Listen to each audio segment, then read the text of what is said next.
तरीन खबरों, तबसरों और उनके तज्जियात के साथ आप देख रहे हैं प्रोग्राम खबर के बाद आलिया शबीर के साथ। अस्सलामु अलैकुम, वेलकम टू द शो। आज हम ना तो किसी जश्न की बात करेंगे, ना फिर सियासी हलचल की बात करेंगे, ना फिर किसी मैदान सजने की बात करेंगे। आज हम बात करेंगे अवाम की, पाकिस्तान की और पाकिस्तान में इस वक्त बहरान की। अगर हम बहरान की बात करते हैं तो पाकिस्तान में बहरान, अगर हुकूमत ने इस वक्त कुछ दिया और कुछ दिया हो या ना हो, अवाम को इस पाकिस्तान को दिया हो, कुछ ना दिया हो, लेकिन बहरान शदीद तरीन दिए हैं। बहरान वो किसी भी सूरत में ले लें, बहरान अगर एनर्जी क्राइसिस में, चाहे वो बिजली की सूरत में ले लें, गैस की सूरत में ले लें या फिर ऑयल की सूरत में ले लें, इस वक्त बहरान एनर्जी क्राइसिस के ऊपर पाकिस्तान की मईशत तबाही के दहाने पर खड़ी है और अवाम जो हुकूमत है उनके कानों पर जूं तक नहीं रिंग रही है।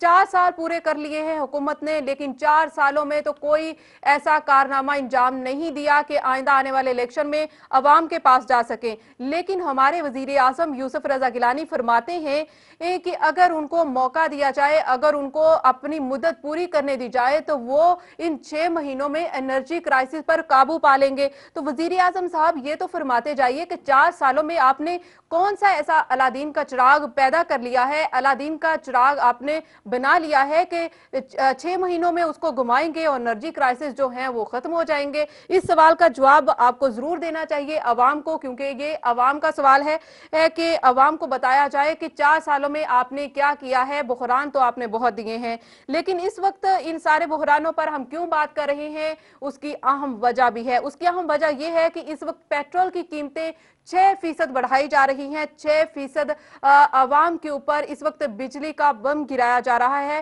पेट्रोल की कीमतों में इजाफा करके, और इसकी वजह यही बताई जाती है कि आलमी मार्केट में पाम ऑयल की कीमतों में इजाफा होता है, इसलिए हमें ये कीमतें हर सूरत बढ़ाना पड़ती हैं। ये हमारी मजबूरी है, हमें ये कीमतें बढ़ाना पड़ती हैं। तो इसके साथ साथ क्या हुकूमत ने इस तरह के स्टेप, इस तरह के इनिशिएटिव क्यों नहीं लिए कि इस अगर खाम ऑयल में की कीमतों में इजाफा आलमी मार्केट में होता है तो पाकिस्तान में इसको रिलीफ फराहम करने के लिए कुछ ना कुछ एहतियाती तदाबीर, कोई इसके बरक्स कुछ ना कुछ इकदाम किए जाते। लेकिन शायद हुकूमत इकदाम करने की तरफ तवज्जो ही नहीं देगी या फिर ऐसे ही अपने 5 साल भी पूरे कर लेगी।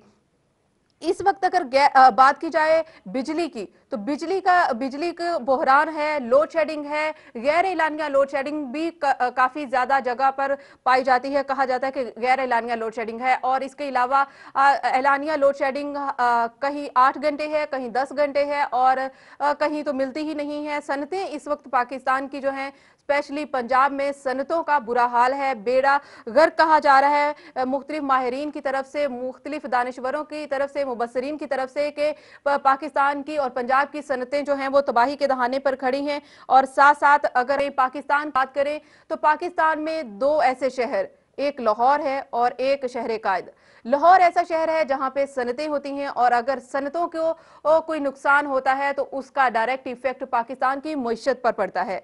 और अगर कराची में कोई भी किसी किस्म की हंगामा आराई होती है, वहां के हालात खराब होते हैं, तो कराची जो है वो कहा जाता है कि मुआशी हब है, पाकिस्तान का मुआशी हब है। तो इस वक्त कराची की सूरत हाल ये है कि वहां पे लॉ एंड ऑर्डर की सूरत हाल काफी संगीन हो गई है, और इस वक्त संगीन एक नई कहा जा रहा है कि इस वक्त पूरा कराची जो है फिर लहू लहू हो रहा है। और वहां पे तकरीबन 24 घंटों में कहा यह जा रहा है कि 10 हलाकतें हो चुकी हैं, 10 टारगेट किलिंग के वाकयात हो चुके हैं। वहां पे मुआशी हब में यह सूरत हाल है कि वहां पे लॉ एंड ऑर्डर और वहां पे टारगेट किलिंग का सिलसिला आए दिन शुरू रहता है, और मुआशी हब जो है वो उस तरह से असरअंदाज नहीं हो सकता मईशत के ऊपर। लेकिन दूसरी तरफ देखते हैं हम कि जब चीफ जस्टिस ऑफ पाकिस्तान खुद नोटिस लेते हैं कराची के हालात के ऊपर, तो हालात कुछ थम जाते हैं, अमनो अमान कुछ हद तक कायम हो जाता है। लेकिन एक बार फिर लहर आई है नई, और 24 घंटों में हलाकतों की तादाद कहीं ज्यादा हो गई है। इसके ऊपर हुकूमत क्या कर रही है और हुकूमत की अपनी कारकर्दगी क्या है इसके ऊपर। अगर कराची की मुआशी हब की बात की जाए तो वहां पे लॉ एंड ऑर्डर की सूरत हाल खराब है। दूसरी अगर पंजाब की बात की जाए तो पंजाब में इस वक्त सनतें बंद पड़ी हैं, उनको गैस की फराहमी नहीं है। और गैस की फराहमी क्यों नहीं है? क्योंकि सिंध अगर पैदा करता है ये 18वीं तरमीम के तहत, ये मुफाहमत की सियासत है। मुफाहमत की सियासत में 18वीं तरमीम के ऊपर तमाम सूबों ने दस्तखत किए, पंजाब भी उसमें शामिल था, नून लीग भी शामिल थी जो कि अभी की ऑपोजिशन जमात है। और 18वीं तरमीम में मुफाहमत दिखाई और कहा यह जाता है कि कुर्सी के लिए ये सब कुछ किया गया और तीसरी बार वजीर आजम बनने के लिए किया गया। और तरमीम को किसी न किसी तरह से उनको मानना पड़ा क्योंकि तीसरी बार वजीर आजम बनने का ख्वाब नून लीग का पूरा हो जाए। और शायद इसी वजह से उन्होंने 18वीं तरमीम के ऊपर दस्तखत किए और शायद उन्होंने समझौता भी किया इस वक्त कि अगर गैस पंजाब कम प्रोड्यूस कर रहा है तो अगर उसको कम भी मिल जाएगी तो कोई बात नहीं, लेकिन तीसरी बार वजीर आजम बनने का ख्वाब जो है वो नून लीग मियां मोहम्मद नवाज शरीफ किसी सूरत नहीं छोड़ेंगे।